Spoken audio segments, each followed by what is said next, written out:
Hi, I'm Jenna. I had just turned 32 when I decided to buy my first house. A quaint little place with a cozy backyard, perfect for my two dogs. Buying this house wasn't just a financial step. It was my declaration of independence, my way of claiming control over my own life. The day of the housewarming came with a mix of excitement and nerves.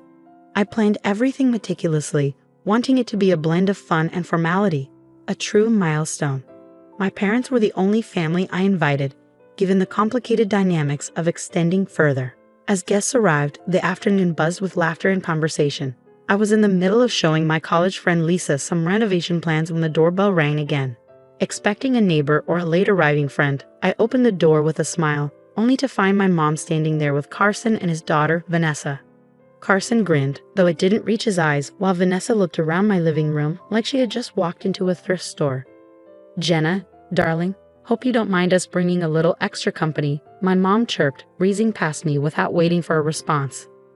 For a moment, I was too stunned to speak. "Mom, I thought it was just going to be us," I finally said, my voice a mix of confusion and irritation. "Oh honey, I knew you wouldn't mind. Carson really wanted to see your place, and Vanessa's been excited to meet you," she gushed, as if she hadn't ignored my carefully curated guest list. As the party went on, I tried to push down the frustration, thinking maybe it could still be a good day. But I was wrong.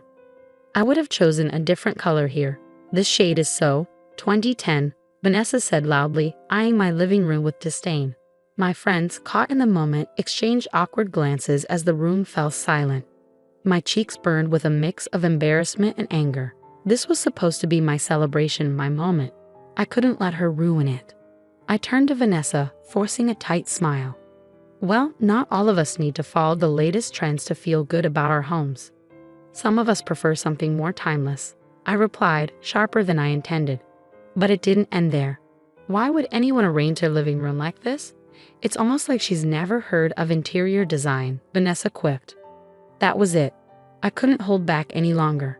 My friends, clearly uncomfortable, watched as I marched over to Vanessa. The room grew tense. "You know, Vanessa, if you have suggestions, I'm all ears. But maybe you could share them without insulting my choices in front of my guests," I said, my voice calm but firm. Vanessa blinked, surprised, then scoffed. "I'm just saying what everyone's thinking. No need to be so sensitive." Judging by the supportive looks from my friends, they weren't thinking anything of the sort. Despite the awkward tension, I could feel them backing me up. Just as I thought things would cool down, my mom pulled me aside, her face tense with anxiety. "Jenna, could we talk in private?" she asked softly. In the hallway, away from the party, she dropped the bombshell. "Honey, I know it's a lot to ask, but could Vanessa stay with you for a while? Just until they sort out their living situation." Her request hit me like a punch. "Mom, I can't. This is my space, and after tonight, it's clear Vanessa and I aren't exactly compatible." Her face fell. "Jenna, she's struggling. You know how tough Carson can be on her. It would only be for a little while." I could feel the weight of her expectations pressing down on me, like so many times before when she tried to fix things by putting me in uncomfortable situations. But this was too much. "Mom, no, I need to set boundaries. I can't have her stay here, not after how she's behaved. I'm sorry, but that's my final answer." The hurt in her eyes stung, but I knew I had to stand my ground. As she walked away, her shoulders slumped, and I felt a strange mix of triumph and dread. I had finally stood up for myself, but I knew this wasn't the end of it.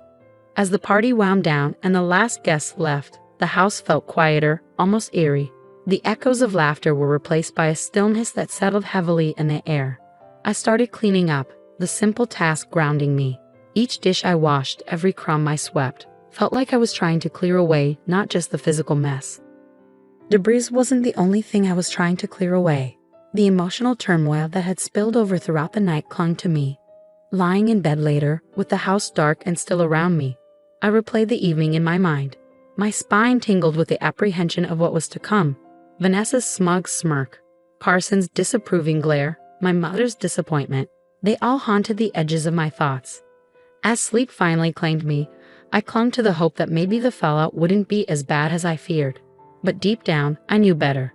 This was just the beginning, and the repercussions of my refusal would ripple further than I could imagine. The next morning started out ordinarily enough. Coffee, a quick scroll through emails, and a mental to-do list for the day. But that normalcy shattered with a ping from my phone, a security alert from my home system. Panic gripped my chest as I viewed the live feed. Someone was at my house. I rushed home, my mind racing with possibilities. Nothing prepared me for what I found. The locks had been changed. My key was useless against the new mechanism. Peering through the window, my blood boiled as I saw Vanessa lounging on my sofa, a smug smile plastered across her face. "What are you doing in my house?" I shouted through the door. The door swung open, and there stood Carson, grinning wide and unwelcoming. "Oh, Jenna, we thought we'd take you up on that offer to stay after all," he sneered, his voice dripping with mock sympathy.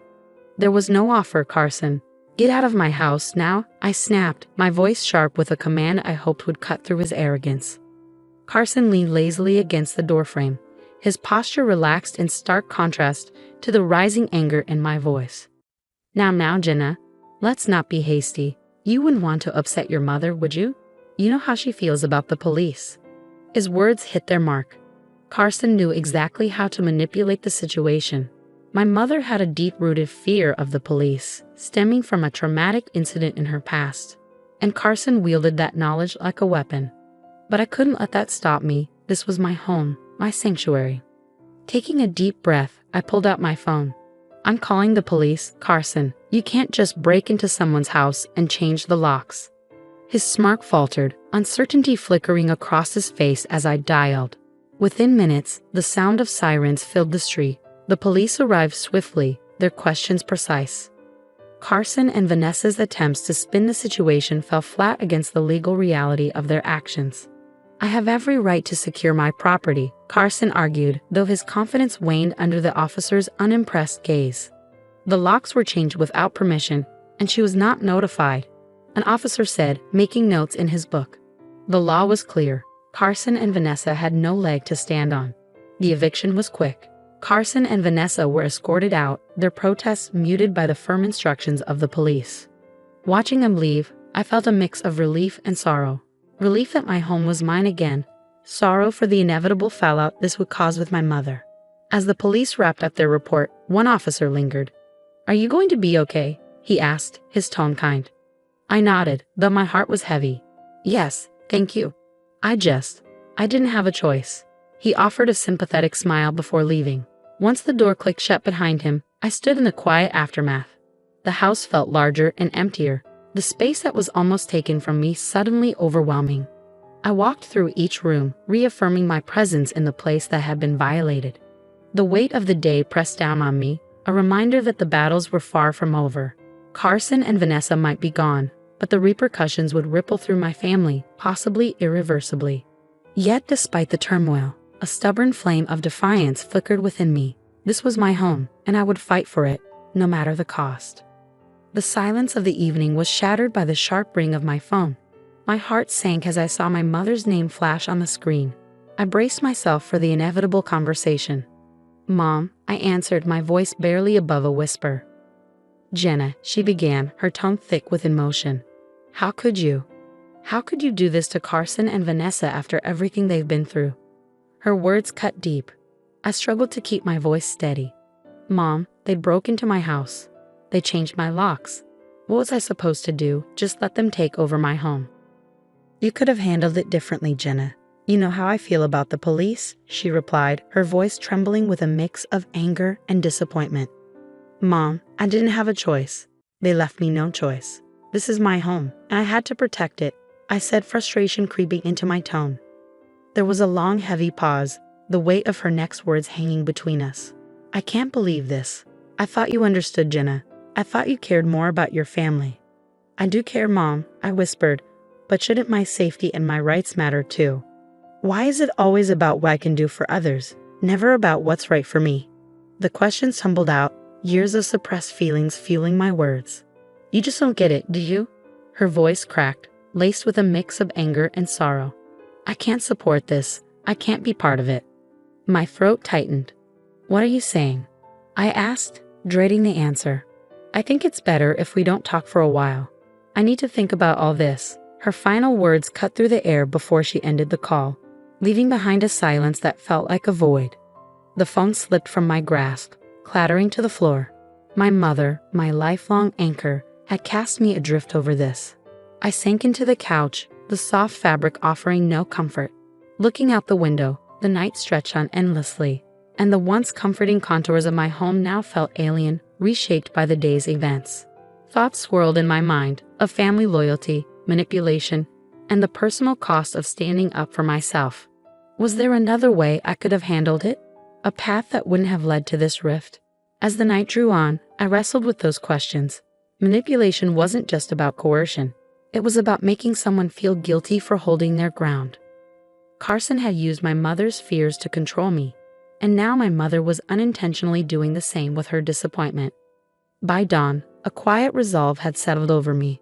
Protecting my emotional and psychological space was just as vital as defending my physical one.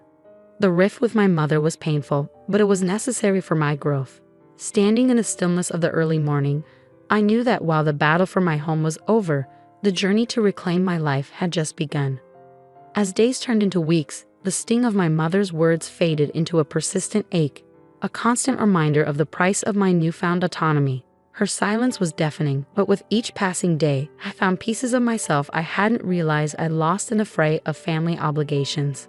My home, once a battleground of invasion and conflict, began to transform back into the sanctuary I had envisioned. I repainted the living room, erasing the remnants of Vanessa's scornful remarks. With every stroke of the brush, I reclaimed my space.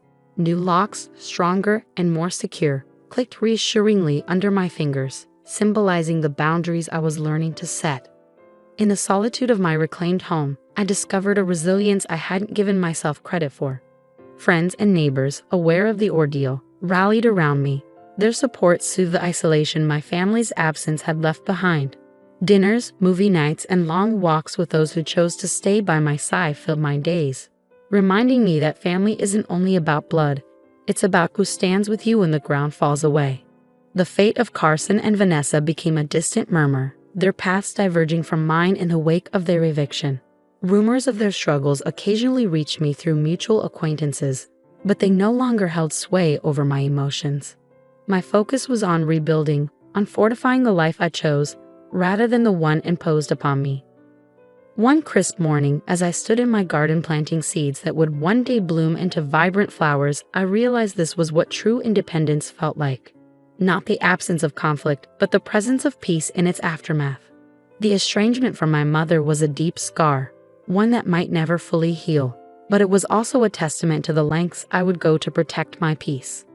The journey to self-empowerment is often a solitary one, fraught with tough decisions and painful reckonings. But as I looked around the home I fought to protect, I knew it was worth it. Here, in my home space, I was free to live life on my terms, surrounded by those who respected and supported my boundaries. This wasn't just a house, it was my declaration of independence.